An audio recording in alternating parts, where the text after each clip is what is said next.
ఏంటో తెలీదు. ఆ వచ్చిన వాళ్ళు చూస్తుంటే ఆమె వెనక ఏదో పెద్ద ప్రమాదమే ఉందనిపిస్తుంది.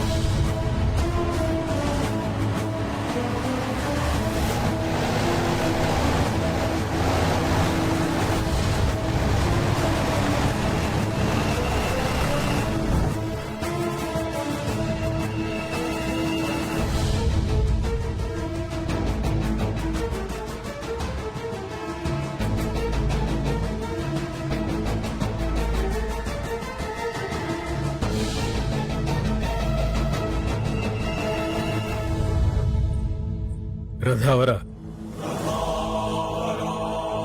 మనం భయపడ్డట్టే అమ్మాయి గారు ప్రేమలో పడ్డారు. ఎవడు వాడు? తెలియదు రథావర, కానీ బలవంతుడు. ఒక్కడే 20 మందిని మట్టి కరిపించాడు. సదాశివరాయ!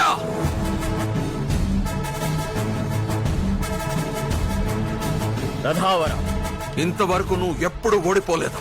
దేవన హల్లి నుంచి 100 మంది మల్ల యోధుల్ని తీసుకెళ్ళు. వాళ్ళు